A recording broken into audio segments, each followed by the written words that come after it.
Welcome to the ACE the Interview workshop. I'm Lisa Geddings, Career and Internship Specialist on the Dahlonega campus. And I'm Lori Cleymans, the Career and Internship Specialist on the Gainesville campus. And in this session today, we're going to be discussing interviewing and give you some tips and strategies for success. So when you make it to the interview portion of your job search, you may be experiencing several different emotions.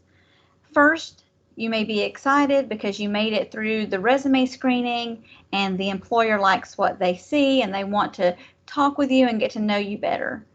Then after that, you may start to feel some apprehension and nervousness as you get closer to the actual interview date. But by being prepared for the interview and the potential questions you may get, that can help you to feel more confident, and that confidence can lead to success.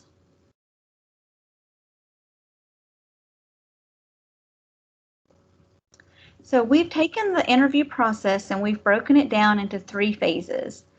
And we'll go through each of those phases today. Phase 1 consists of the prep work.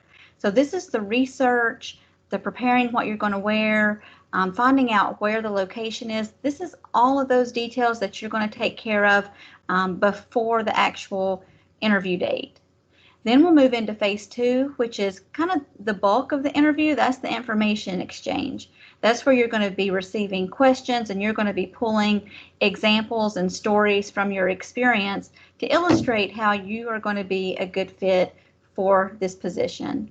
And then in phase 3, that's the follow-up. This is where you want to be sure that you are thanking the interviewer for their time, letting them know that you are excited about the opportunity and that you can see yourself being a good fit at the organization.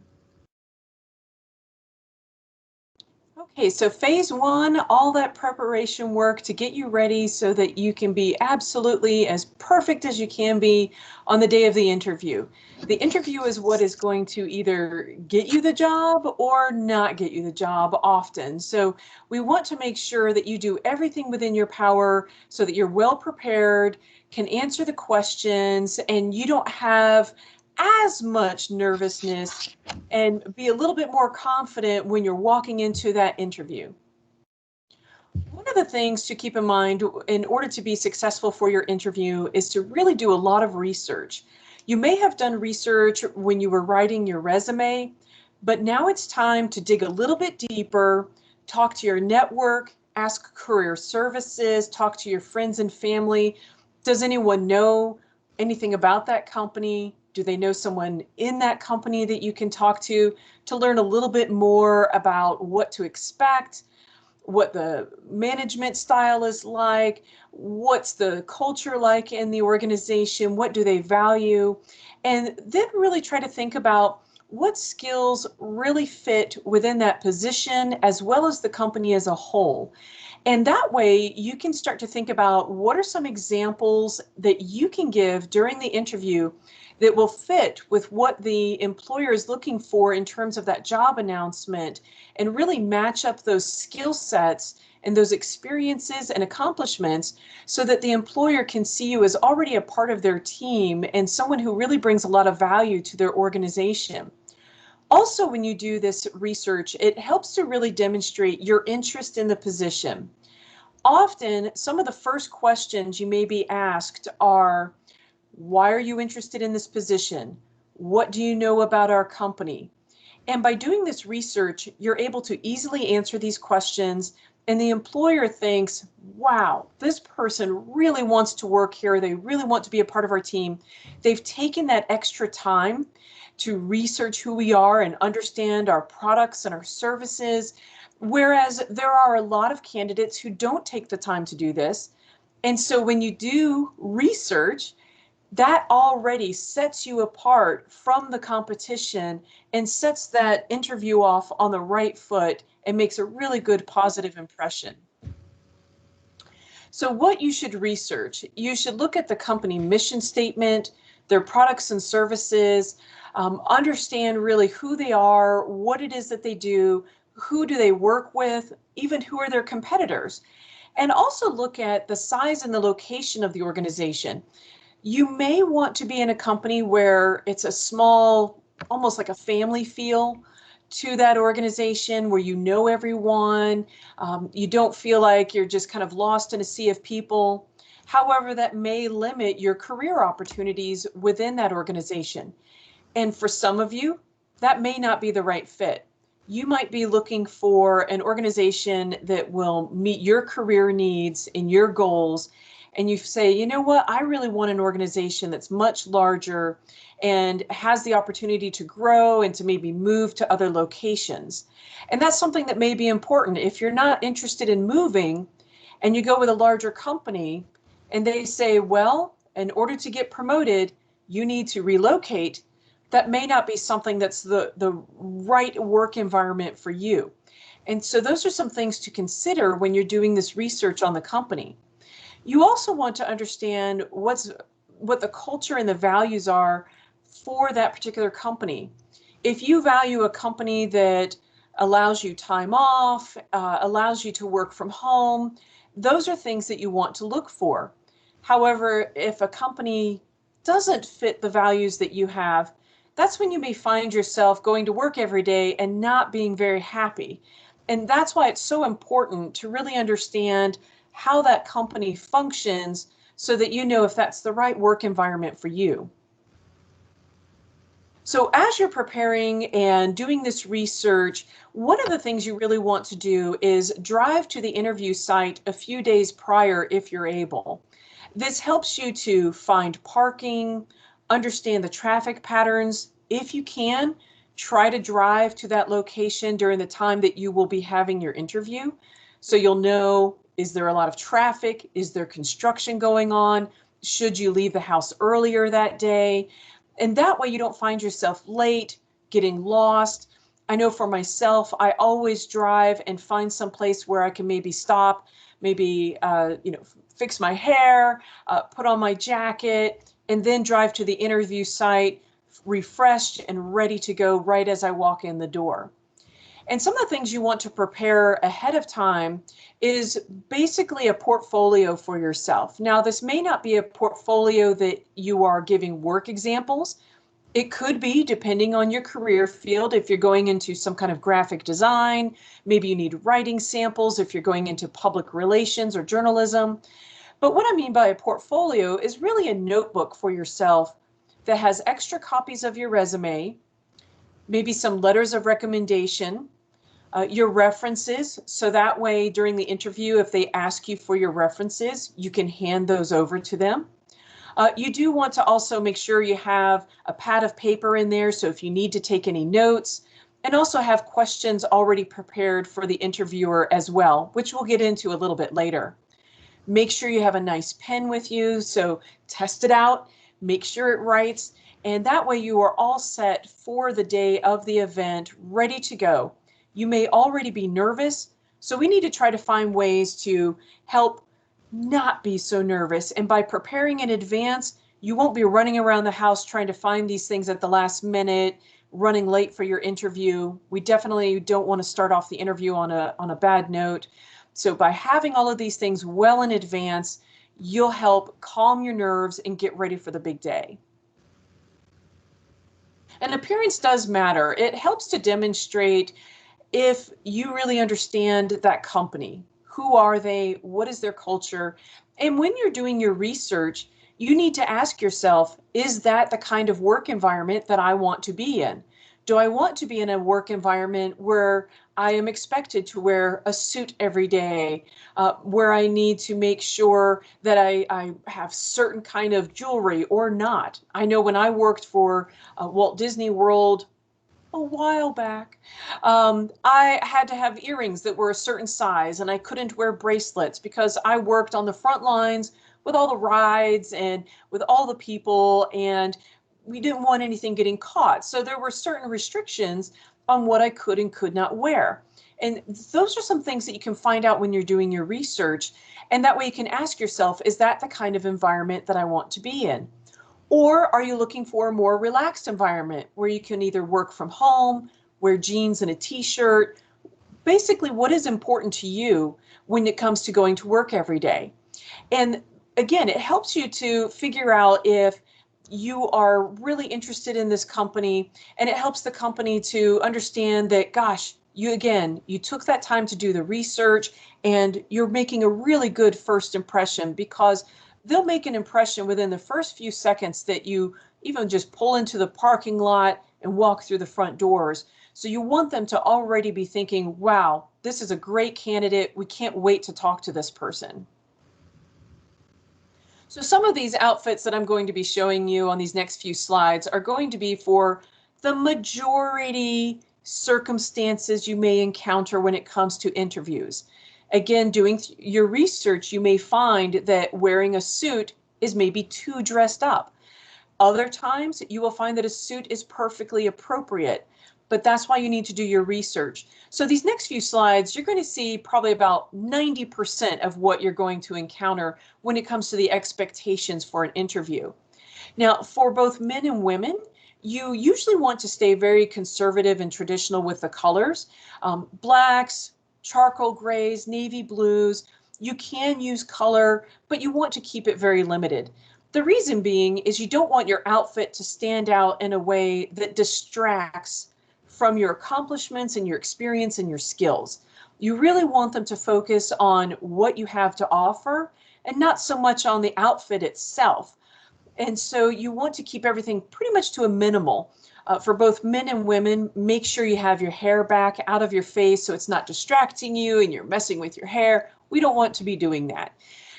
Also making sure that your jewelry is very minimal, and making sure that it doesn't jangle or cause too much noise or get caught on something. So those are some things to keep in mind. Now, for ladies, if you're going to be wearing a skirt, if that is something that you choose to wear, then you want to make sure that the skirt goes to right at about the knee or right below the knee. So that way it is the appropriate length. If you're going to be wearing pants, that's perfectly fine. I would say one thing you'd want to do is try on those pants with the shoes that you're going to wear to make sure that the pants are the right length for you, so they're not too long or too short. Some things to keep in mind, some extra items here for the shoes. You want to make sure they're about a 1 to 2 inch heel, nothing too clunky. Make sure it's closed-toed. And again, this is for the interview itself. When you actually get the job, your attire may change to match what they are wearing on a day-to-day basis. But for the interview, you want to dress up a little bit more, so that way you have that good first impression. You want to avoid any kind of large bags, backpacks, briefcases, anything that's going to be jumbling around, causing a distraction. You might have to go digging around for a pen. We don't want to be doing that. We want to keep it very smooth, very clean, very easy for you, and not distracting for either yourself or the employer. Now, for that notebook at the bottom there, that's what I mean as the portfolio. So having that notebook paper, your resumes in there, and again, that's for both men and women. Everyone should have some kind of little notebook portfolio there to keep everything all together. And what I do for myself, because my keys have a lot of janglies on them, so I take my key off my keychain and I tuck it right there into that pocket. So I have my key. It's very simple to use, very easy to carry, and it's nothing distracting and clanking on the table or having to dig through a bag or anything like that. Don't have to worry about it. Keep it very simple. Now for gentlemen, so again, the same thing with the colors, keeping it fairly conservative and traditional with the colors. And again, your research may show you something different. It's something you need to look into and make sure it's the right outfit for the culture of that company. But for the most part, you're going to be sticking with the blacks, navy blues, charcoal, maybe a medium gray, something pretty straightforward, not too distracting. Same with your shirt. It can have lines, it can have patterns, but keep it very muted so that it's not something that's too distracting for the employer, especially if you're going to be doing a virtual interview. You want to make sure that the pattern isn't too busy on the camera, and again, that it gets too distracting. Your tie should be a fairly traditional color. Again, nothing with any kind of cartoon characters or anything too silly. Your shoes should be the kind that you slip on and polish. You can have them where they tie as well, but the main thing is to make sure that they're not sneakers or sandals or flip-flops, anything like that. Typically, your belt should be the same color as your shoes, and your tie, the length should be where it goes to about the middle of your belt buckle, and that's how you know if your tie is the correct length as well. Now, some of the things that you do want to avoid, everyone needs to avoid these things.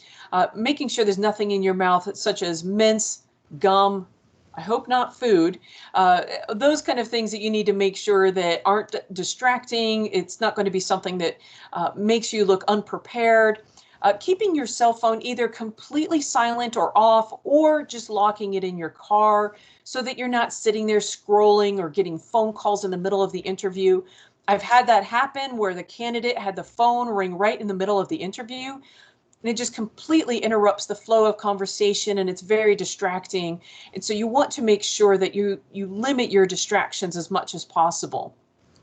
Avoid playing with any of your hair, any kind of fidgeting that you may do. If you find that you're the kind of person that when you get nervous, you tend to tap your foot a lot or you fidget with your fingers a lot, that's okay. What you can do is try to really concentrate and practice with putting your feet flat on the floor, practice putting your hands crossed in front of you and resting on the table to help prevent any of those kind of distractions.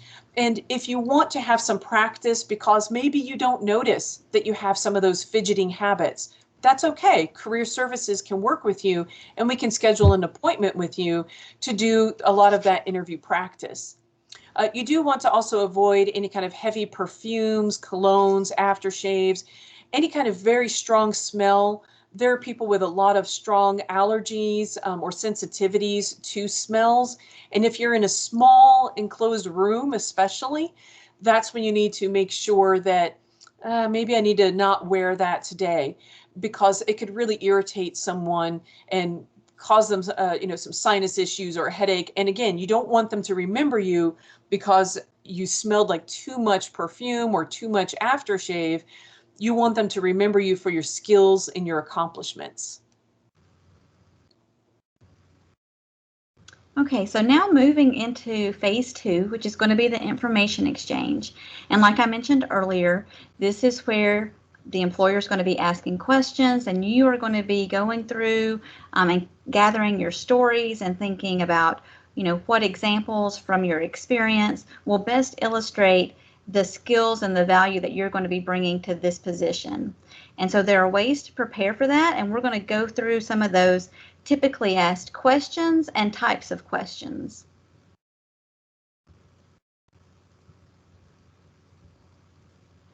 So to begin with, interviews can be set up in a variety of formats. They kind of come in all shapes and sizes. And two that are the most familiar to people are going to be the individual, which is the one-on-one interview, and then the panel interview. Both of these types of interviews are going to take place in person at the physical location of the company. Now, in the individual interview, this is where you are meeting with one interviewer.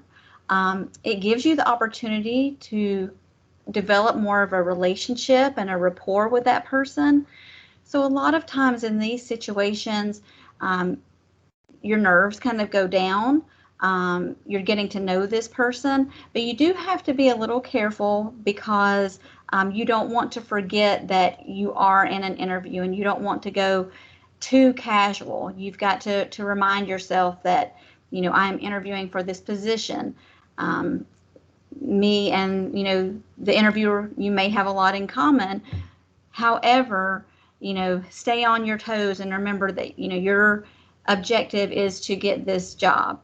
One of the downsides of the individual interview is that there's only one person who is going to determine whether or not you proceed through to the next stages of the interview process. So it puts a lot of weight on that one individual's perception of you and whether or not they determine if you have, the skills and the qualifications and have something to bring to the organization.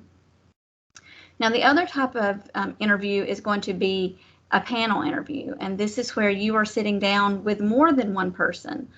So you could be in a room with 4 to 5 people, possibly interviewing you and asking you questions.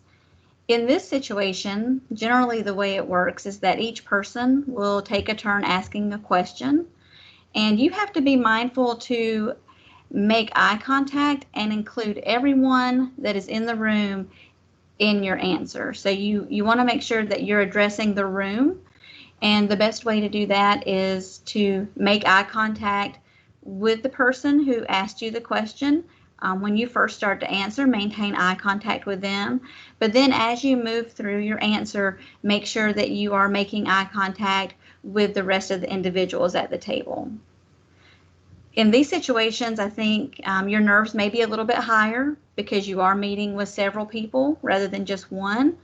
But you do have the advantage that you're getting more than one person's feedback on your interview performance and what you're going to be bringing to the company and to that position. So it's not left in the hands of just one individual.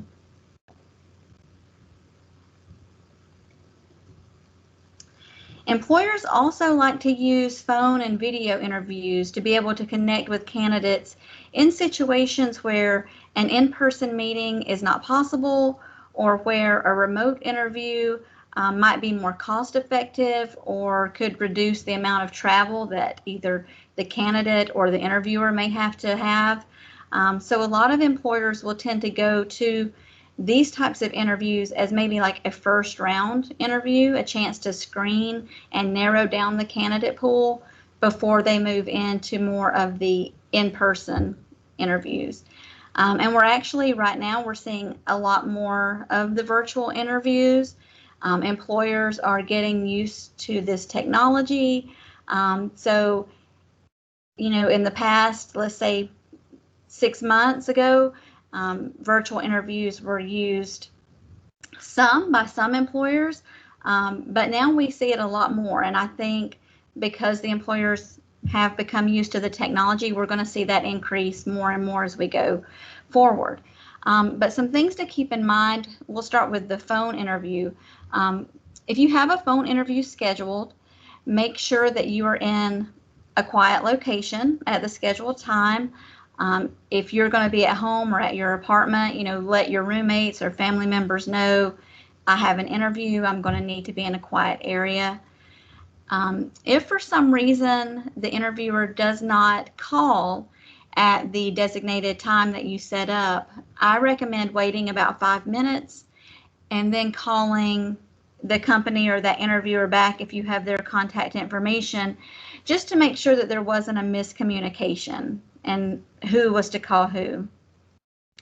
Having the phone and the virtual interviews gives you a good opportunity to, first of all, you get to be in your own space, so you're in an environment that's more comfortable to you. You are able to have your resume there in front of you, so you can reference that. You can have some paper and a pen to take notes. Water, you're able to have, water there so that if you get thirsty or you need to take a drink of water during the process, you're able to do that. So there's some kind of, level of comfort that you can have with these types of interviews that maybe you're not able to have with those in-person ones. But then on the other side, there are some technology issues that you have to look out for. So, with the virtual interviews, making sure that you test your technology beforehand. And a lot of times, we're not as comfortable speaking on the webcam. So maybe practicing that with family members or friends, or definitely career services. We can do a mock interview with you. To set up an appointment, just go to our website at ung.edu/careers, and you can schedule that appointment. So practice makes perfect. The more you practice, the more comfortable you're going to become. Another thing with those virtual video cam interviews is you have to be aware of your surroundings, because they are going to be able to see you, and they're going to see the environment that you're in. So you want to make sure that there is nothing distracting in your background. You want to be the focus.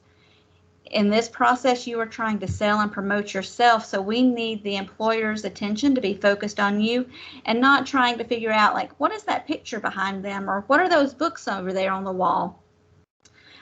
So just making sure that, you are the focus.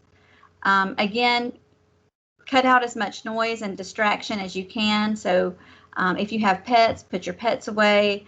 Let family members know that you're going to need a quiet space.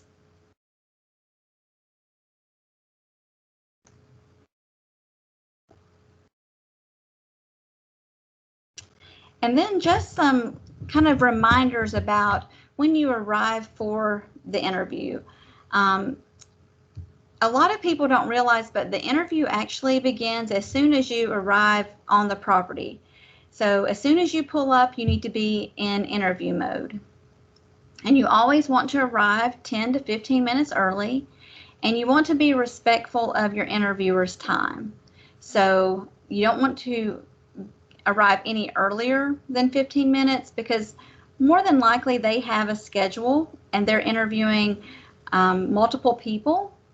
And if you arrive too early, you could throw them off their schedule. So be respectful of their time. 10 to 15 minutes early is the perfect time to arrive. Treat everyone that you come in contact with respect and kindness, and as though they have the authority to offer you the job position, because you never know who that individual might be, and you never know who the person interviewing you might go back and consult with to determine, hey, what did you think about this person? Did you have a chance to speak with them? Were they friendly? Did they make small talk? So just remember that you have to be on your A game the entire time that you're there. Watch your nonverbal communication. You want to make sure that you're sitting up straight and that you maintain eye contact. When people walk into the room, if you're seated, you'll want to stand up and greet them. Always address them by Mr. and Miss, unless you're invited to use their first name. And then just basic manners. Remember to say please and thank you.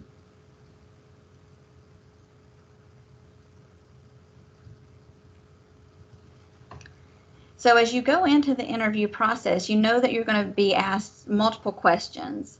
And there are some questions and types of questions that are pretty common and standard interview questions. So one of the best things that you can do to prepare for that is to go ahead and start researching some of those commonly asked questions. And in Career Services, we have a list of questions, so you're welcome to contact us and we can provide those to you. So get some of those commonly asked questions and start jotting down some answers.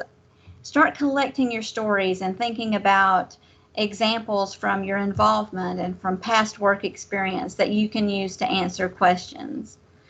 You also want to go back to your research and think and look and see what that employer is looking for in the person who takes this position.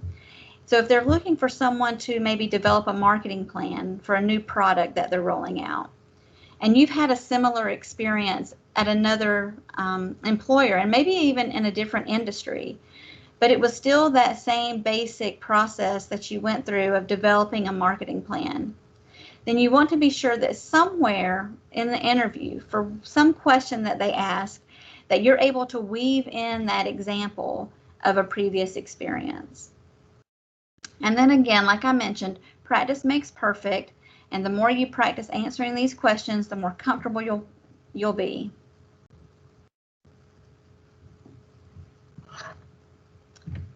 So to begin with, most interviews are always going to start out with the tell me about yourself question. And although this seems like it should be a fairly easy question to answer because they're asking about you and who knows you better than you do, it still kind of throws people off because it is very broad and kind of vague. So you do have to be careful not to go too personal with the information that you share. Just keep in mind to include information about your educational background Include 2 or 3 strengths that are related to the position. You can share specific examples of accomplishments from either work or from volunteering or even working together on a group project. And tie in how you can contribute. So what are you going to be bringing to the company and to this position? How is it going to be better because you're a part of it?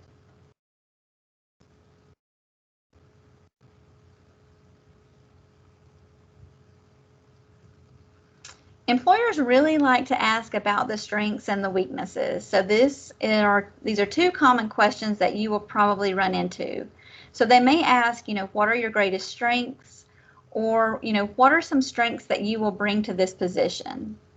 Always remember to relate these strengths back to the job position itself.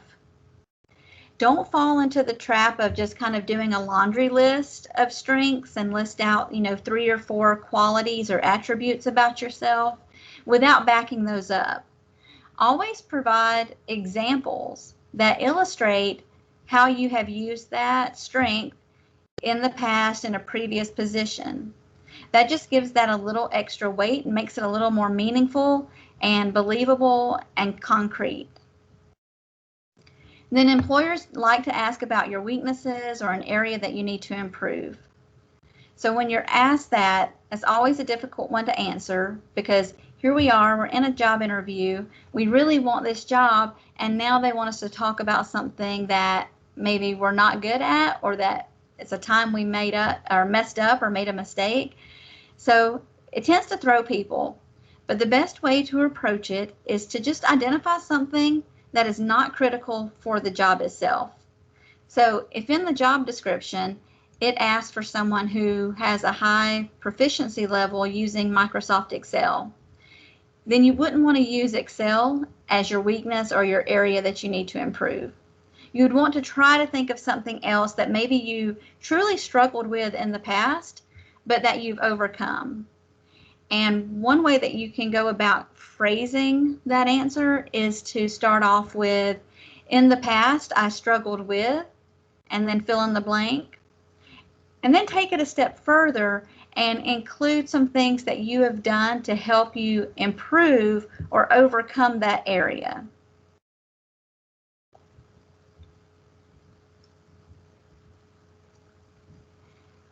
Employers rely heavily on behavioral-based interviewing questions. And the reason behind this is that they like to see how you have handled certain situations in the past because it gives them a good idea of how you will handle situations working for them. And you will know these types of questions because they're going to start with phrases such as, tell me about a time, or describe a situation. So whenever you hear those little phrases, I want you to think to yourself, okay, I need to tell them a story. And your story is basically going to have 4 parts. First, you're going to have the situation, which is going to go into detail of, where you were working, or what organization were you involved in, or what class were you in. And then you talk about the task. So what was the problem, or what was the project that you were working on? Then you include the actions. So what were some of the specific steps that you took, or what was your role in solving this problem? And then the results. You always want to tie in the results to let them know how the story ended. How did that project turn out? Was it successful?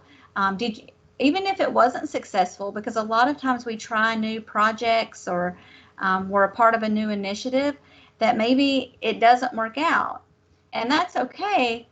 The thing that you'll need to point out to them is, okay, what did you learn from this time? What did you learn from this situation?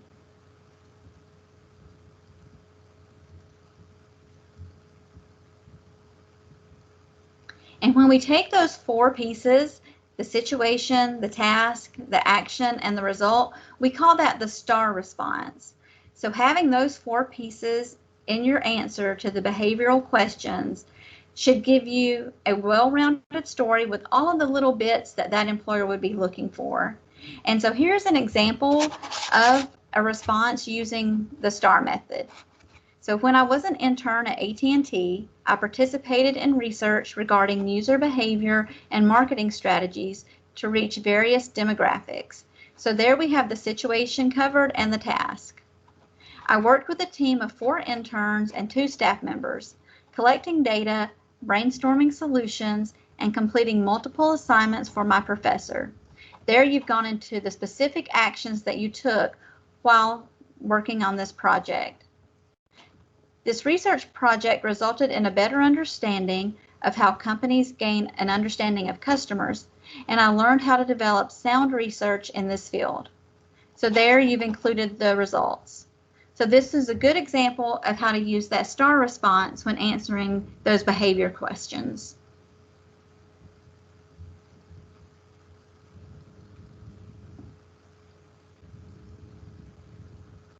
And then as you progress through the interview, you'll get to the end, and usually the last question that the employer is going to ask will be, do you have any questions for us? And you always want to have questions ready. The worst thing that you could say at this point would be, no, I don't have any, or no, I'm good. By doing that, you're showing them that you're not really interested in this position. You're not really interested in the company.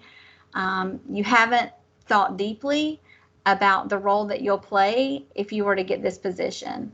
So always have 2 or 3 questions already prepared for them.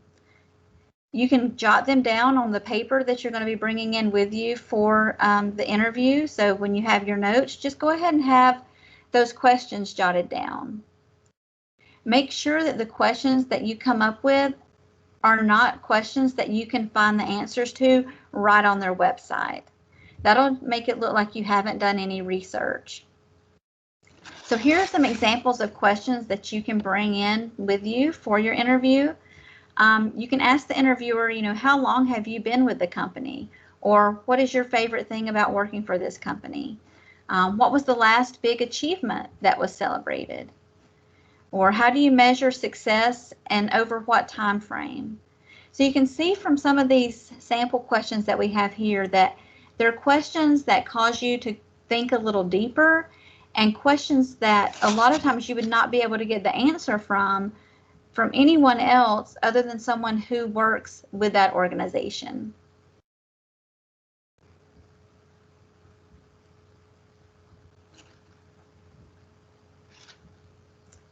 And there are some topics that as an interviewer, they are illegal for them to ask. And so we have those topics listed here.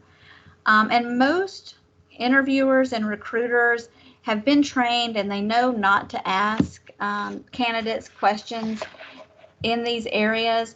But every now and then you may come across someone who either forgets or, maybe asks something, but it's not intentional. But the reason they're not supposed to ask these questions is because it could solicit information from a candidate that could be used to discriminate against them. So just to give you an example, an interviewer may be trying to determine, what days or shifts you're available to work. And it's perfectly okay for them to directly ask you, what shifts and days are you available to work? That's fine. What they cannot ask would be anything regarding like your child care arrangements or if you have children. That would fall into that, illegal question area. So if you're ever in an interview and an employer or an interviewer does ask a question on one of these topics, one way that you can respond would be to say, I'll be glad to answer that for you. Can you please tell me how it relates to this position? So again, you're being nice, you're being polite, you're letting them know I'm willing to, help you and provide you with the information that you need to determine if my skills and experience are a good fit for this position. So it's a nice way of kind of redirecting that question.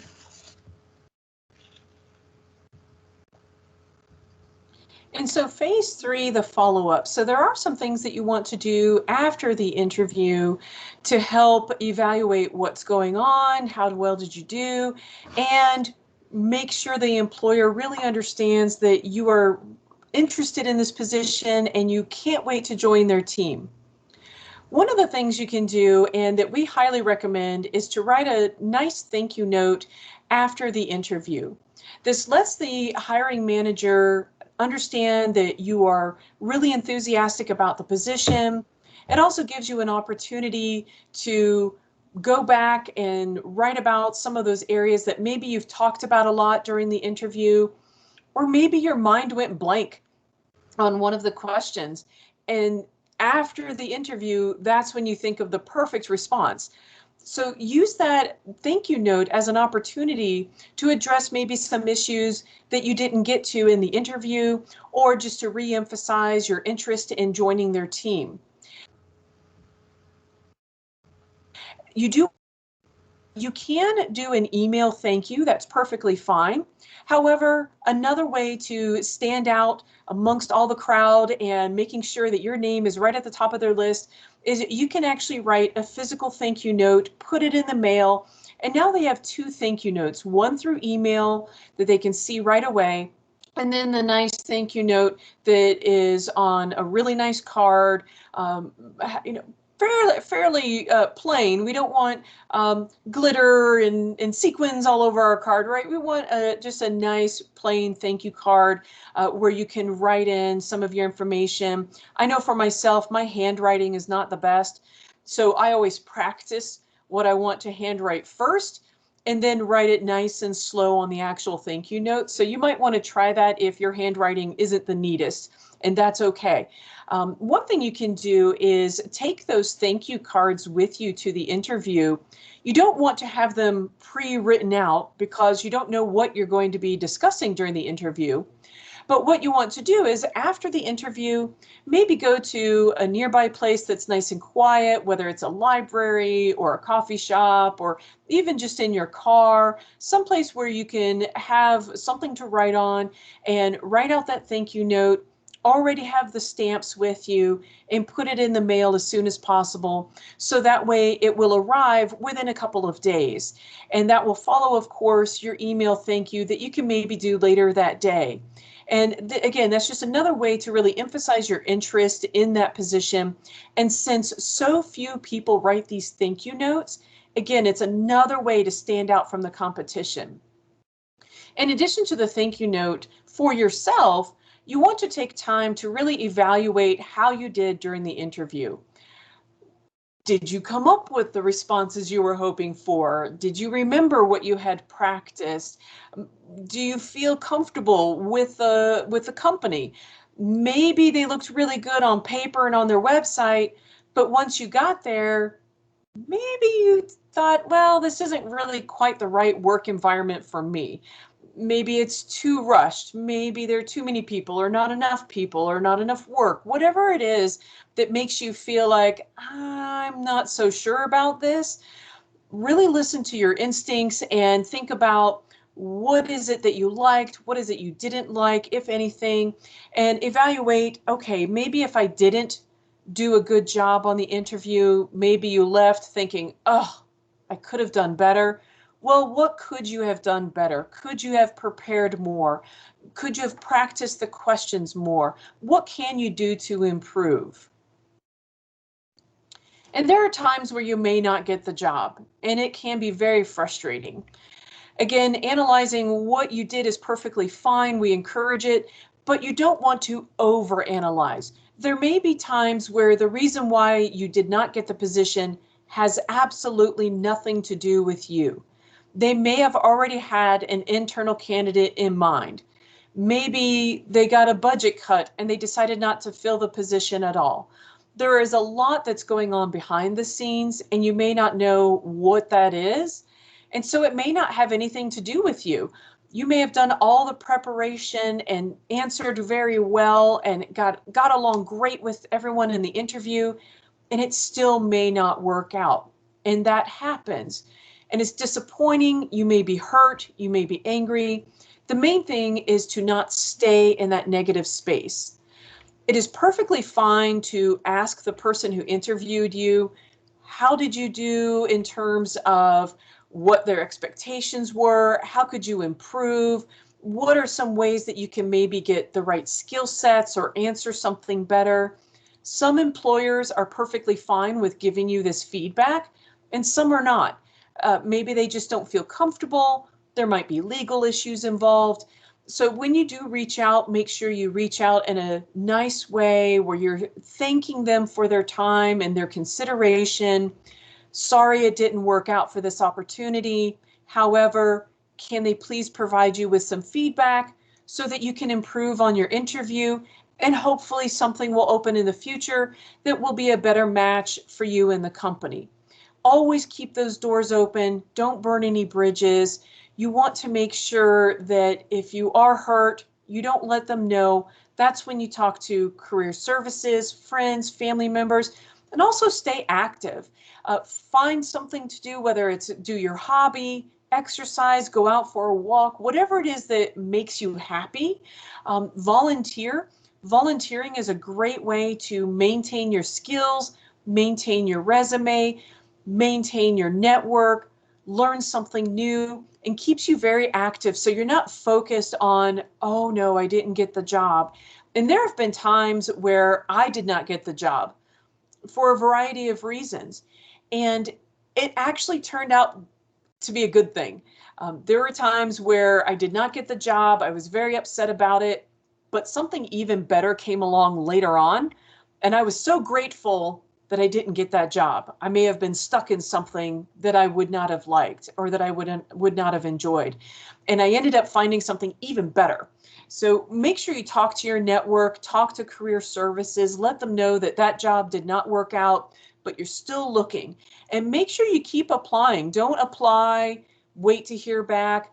Keep applying for all the jobs for which you're interested in and qualified for until you land that job that you're really happy with. And as we've mentioned a few times, the best thing to do is to make an appointment with us so we can do a mock interview with you. We can also help you with your resume. We have career assessments if you're not sure what kind of industry or career you want to go into. Maybe you're thinking about changing your major. These are all things that we can help you with on your career journey to help make it less stressful, help you make those confident decisions, and find the right resources. One of the resources that we have is our job board, Handshake. So you're welcome to go to our job board to find full-time, part-time, and internship opportunities. This gives you a lot of different opportunities throughout the country. It's always being updated, so check back with that often. We have a lot of events that are posted on our job board, Handshake, so check out the events tab as well. And if you ever have any questions, you can always go to our website, again, ung.edu/careers. And that's where you can find resume samples, commonly asked interview questions, as well as a lot of other career resources for you. And you can also follow us on social media. We have quite a few platforms here. That way you can find out all the latest information in terms of our events, employers that are looking to hire our students, find out about our job fairs, any kind of specialty recruiting events. And also we like to post information just about jobs and careers and the economy in general, so you get an idea of what's going on. And in terms of where are the opportunities and where can you find those great companies that are coming to the area that you might want to work for. So choose your favorite social media platform, and we'd be happy to let you know anything that's going on. So thank you for joining us today for the Ace the Interview workshop, and we look forward to working with you.